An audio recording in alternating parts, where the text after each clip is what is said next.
Hello everyone, Speedrunner 0-18 here, and welcome back to the Pokemon Yellow Speedrun Analysis Series, where we see how fast every Pokemon can potentially beat the game after intense routing and grinding. In the last episode, we went over Squirtle, and I was honestly expecting it to do good since Blastoise is generally considered one of the best Kanto starters, but oh boy was I wrong. Today though, we'll be using Pikachu. A lot of people consider Pikachu as the worst starter in Pokemon history, due to it having lower base stats than the other Kanto starters, plus Pikachu is not a defensive Pokemon. Plus, if you look at the game where Pikachu is a starter, your rival has a Sandslash, Brock is the starting gym leader, and Giovanni is a nightmare in this game without super effective moves. I did have low hopes going into this run, but then I looked at Pikachu's moveset and I realized something. It learns Double Team naturally via level up, and if you look at the rules I do in these yellow runs with, only the TM for Double Team is banned, since that would give every Pokemon this broken move that also gives badge boosts. Maybe with this move, Pikachu will stand a fighting chance against the fastest Kanto starter so far, being Bulbasaur with a real time of 1 hour and 13 minutes. Also as a side note, from now on all my runs in every series I do will be based on the real time alone. So let's see how Pikachu goes. If you happen to like this video and would like to see more, please like, comment, and subscribe. It really means a lot to me as we go on our journey to 1,000 subs. Now, let's get into it. 3, 2, 1, go. As we start this run, you'll begin to notice some changes. With the help of many people like Scott's Thoughts and Flamesage from the GameHook Discord server, I was able to learn some basic HTML coding, and when I used that combined with GameHook itself, a software that can pull data from the game in real time, such as a Pokemon's moveset and so much more, I created a constantly updating overlay, which should hopefully not only make things easier for me, but also a better visual experience for you. Plus, all of the yellow videos will be scripted and edited, which the majority of you wanted, so I hope I delivered it well. Let's talk about the run. This is the final run I attempted that got a very good time. I'll be going over everything I've done and why I do things a certain way. Let's start with the rival. The rival is always very difficult due to Eevee having Tail Whip and a Stab Tackle, but since Pikachu actually outspeeds Eevee, this fight is slightly easier, but it can still be hard. After the rival battle, I do the process of delivering the parcel. While going through Route 1, I knock out wild Pokemon to get to level 7. The reason I do this is so much later on, after I defeat Erika, I'll get to level 33 and learn agility, so I can go directly to Koga afterwards. I don't know if I needed to talk about that far ahead already, but I figured I might as well say the reason before I forget about it. Once I get to level 7, I heal at the Viridian Center to restore my power points, and I enter Viridian Forest. I defeat every single trainer in these here woods, get to level 11 where I teach Quick Attack over Growl, and I grind on wild Pokemon until I run out of moves. Then I heal at the Pewter Center and go grind some more. The reason I'm doing all this grinding is so I can get to level 15 when I fight Brock, since without the move Double Team, there will probably be no way to defeat him without having to get Slam at level 20. I grind in Viridian Forest until I reach level 14, and I get about 300 extra experience. So that way after the Light Years trainer, I get to level 15, teach Double Team over Thunder Wave, and I go battle Brock. On Brock, the key is to use all 6 Double Teams, then 6 Tail Whips on each Pokemon and spam Quick Attack. I'm really happy that I can get the opponent's battle stats to show up on screen, because you can actually see just how low their stats go when using status moves like Tail Whip on them. You can also see later in the run when I use Double Team, you'll see the badge boost glitch taking effect. After a minute or so of Pikachu quick attacking a bunch of rocks, Pikachu wins the battle and I get the Boulder Badge. Before going to Route 3, I heal at the center to restore power points and HP, go to the Pokemart to sell TM34 since the thing is fucking garbage, and I buy some potions, a single Pokeball for a fly user, and some antidotes and paralyze heals. I originally routed out not getting them, but I keep getting paralyzed by Stun Spore or Body Slam, so I'm getting it here for safety reasons. Now, Route 3 was very easy. I just spammed Thundershock on all the required trainers. I even fought the Lass on this route instead of the Bug Catcher since she has 2 fewer Pokemon. It is actually faster to fight her, leave, and enter the route again than fighting the bug catcher, especially if you have only physical moves like Bulbasaur did, since it couldn't use Vine Whip on the bugs for pretty obvious reasons. After catching a Spearow, I enter Mount Moon, get the rare candy, defeat the Super Nerd and Jesse and James with Thundershock, and I go to Cerulean City, where I get the rare candy, heal at the center, and I enter the gym. I luckily don't have any stupid happen with confusion in this fight, since on another attempt, I hit myself 3 times in a row and almost died. But with the pass behind us, it's time for Misty. On Misty, I set up 6 double teams on Misty. You can now see the badge boost glitch taking effect in my attack stats since I have Brock's badge, but that doesn't matter since we're spamming Thundershock for the whole fight, giving us the Cascade badge. With Misty defeated, it is time for Rival 2. This is generally an easy fight. I set up just 2 double teams on the Spearow, since setting up all 6 is only really needed for the badge boost glitch, or if a fight will take a long time and I do not need my opponent attacking me. I take down Spearow with Thundershock and I spam Quick Attack on Sandshrew, luckily getting no sand attacks, which is why I used double team in the first place, solely to avoid sand attack, and the rest of his team goes down to Thundershock.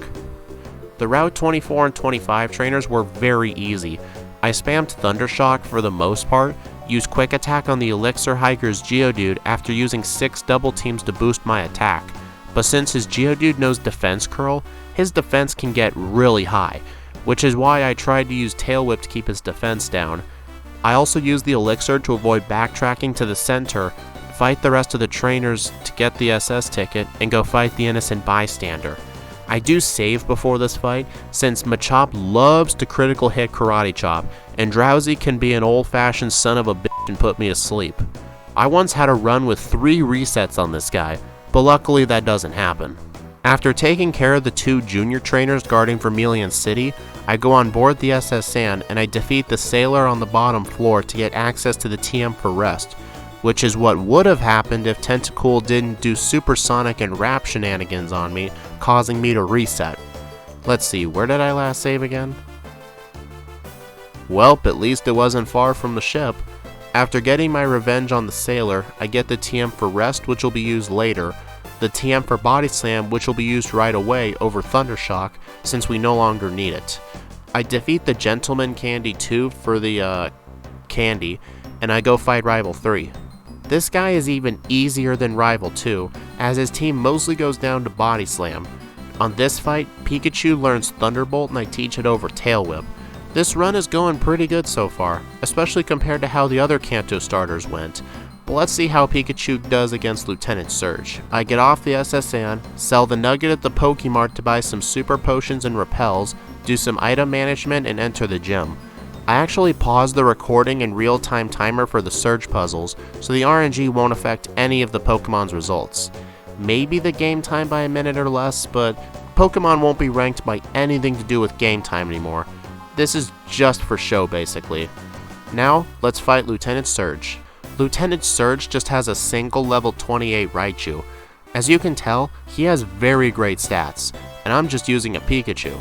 In past attempts, I had tons of resets on him due to bad luck, especially since Raichu outspeeds. What I tried to do to win was use 3 double teams and spam Body Slam, but I would keep getting killed, so then I just said, screw it, I'll just go straight for the Body Slam, and I won the fight first try doing that. Nice. After getting the bike voucher, I obtained Squirtle, dig to Cerulean, use the center, get the bike, and I fight the Route 9 and Rock Tunnel trainers. Most of them were easy except one, the first Pokemaniac in Rock Tunnel, since he has a Cubone with Bone Club which can do devastating damage to Pikachu. Luckily though, I win this fight first try since this guy does not have good AI, and he only has a certain chance of using it. The self-destructing hiker you may think is hard, but double team go brrrr. Anyway, after finally getting to Celadon City, I heal at the center to set up my war point and I do some shopping. I sell Bubble Beam and buy the TMs for Submission and Reflect. Both will be very helpful later, despite Submission being known as one of the worst moves in the game. I also buy 8 Super Repels, 2 Pokédolls since the Marowak skip is allowed, 1 Fresh Water and 1 Calcium to help boost Pikachu's special.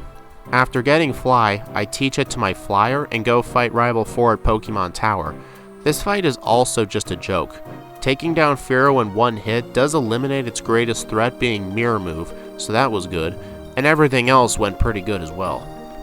The Channelers and Jesse and James went down easily to Thunderbolt and I rescue Mr. Fuji. I then get the TM for Swift since a no-miss move makes the Sabrina fight trivial, and I fly to Celadon City. Get the rare candy on Route 17.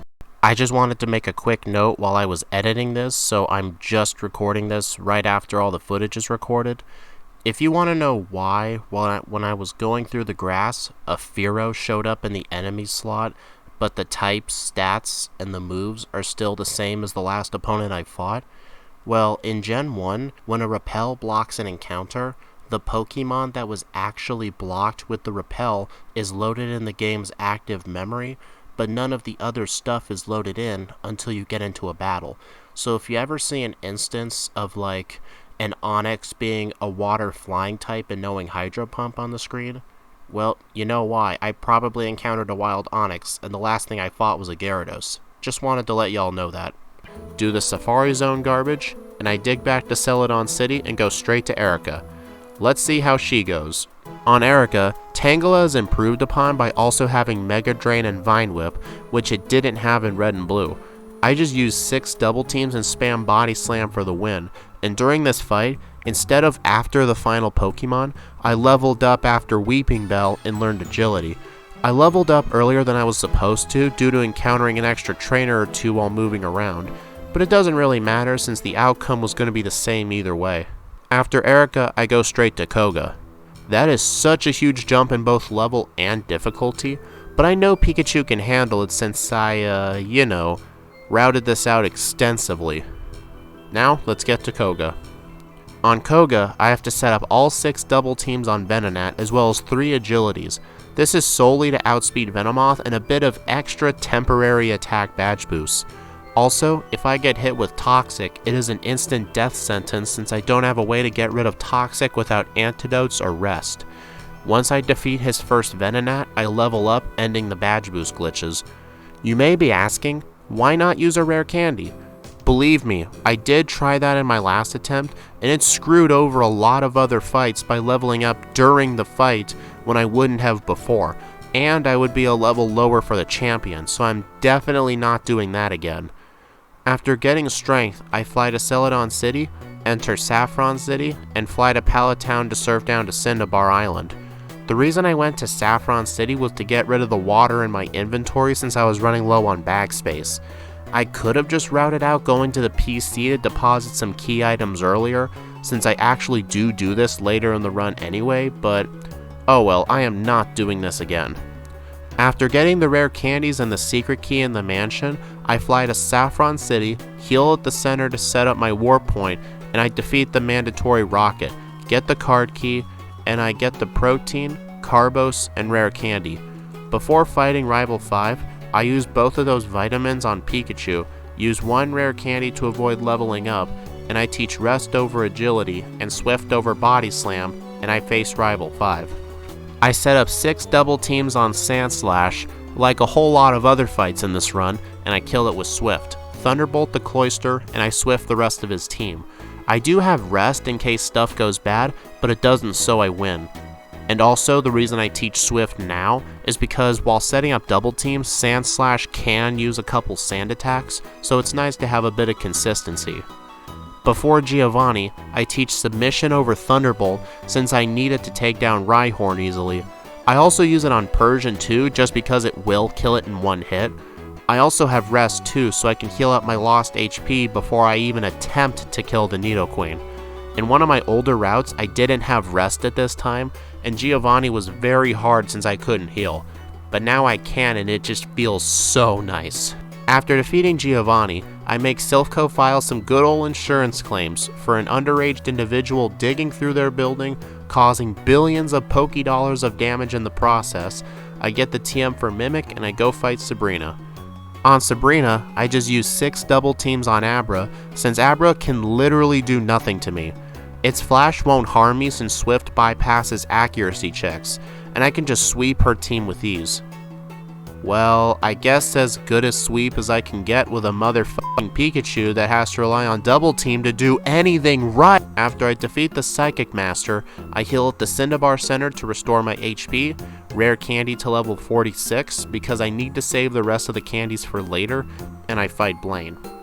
Believe it or not, Blaine is actually easier than Koga.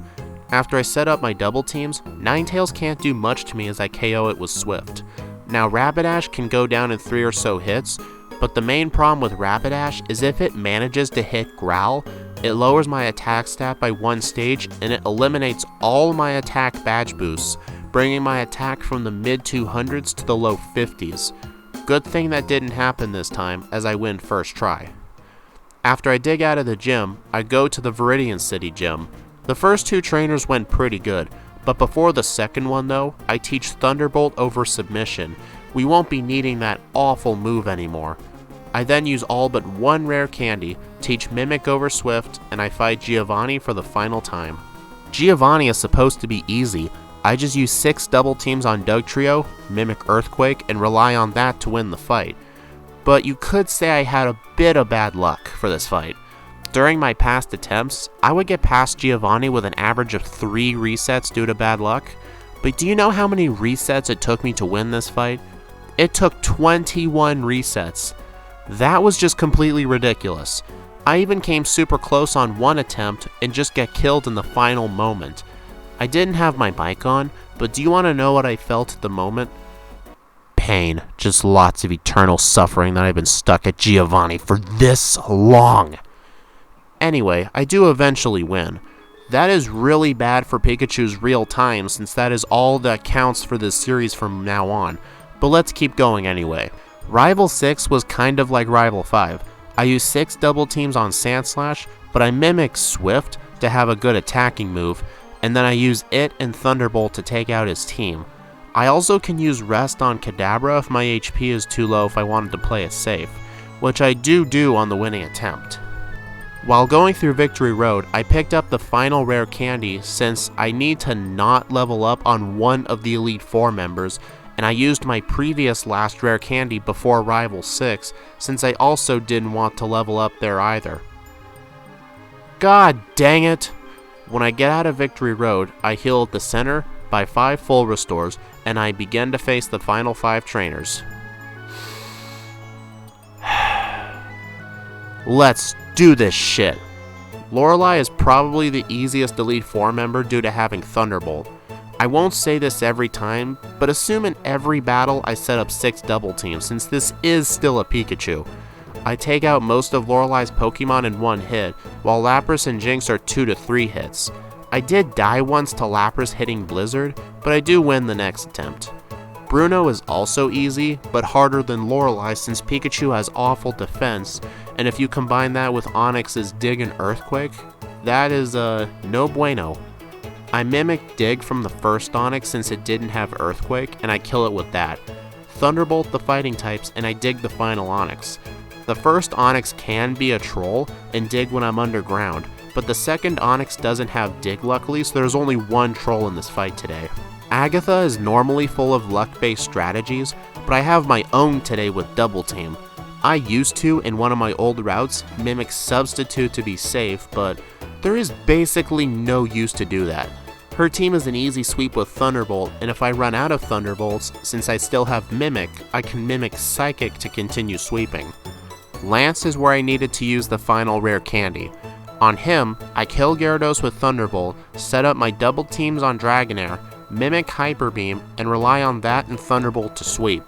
The reason I don't wait to mimic Ice Beam is because Thunderbolt is not a good way to KO Dragonair, and Hyper Beam can kill Dragonite in 2 hits, or 1 after a Thunderbolt, so it really didn't matter. Now for the champion. This fight was very hard to route out. I did countless strategies to find the best way to deal with him. I ended up with a strategy to use 1 single double team, hope I don't get hit with an Earthquake, and then I use Reflect before setting up the rest of my double teams, so that way I get 1 free hit. And then I sweep his entire team with Earthquake and Thunderbolt for the win? How in the living heck did I win this first try? My last personal best had 25 resets on this guy. Well, I guess in this run, it kinda evens out since Giovanni needed 21 resets. The champion was done in 1 try. Hey, I'm not complaining. This is about the same amount of resets I got in my last personal best. Pikachu got a real time of 1 hour, 11 minutes, and 2 seconds, and a game time at the Hall of Fame of 3 hours and 47 minutes. I don't count the seconds when doing this part at all. If we look at our leaderboard, Pikachu actually is the fastest of all the Kanto starters, even though it had a lot of resets. I guess not as many as Squirtle, but still. Having Double Team naturally helped him out a lot. I just can't wait to be doing more videos with Pokemon Yellow, such as other solo speedrun challenges, or maybe some other unique challenges. Thank y'all for watching. Please like, comment, subscribe if you want to see more. And one more thing. If you are upset about me using Double Team in this run, tell you what, give me $5 million and I'll delete my channel. Deal? If not, then too bad. I'll see you all in the next speedrun.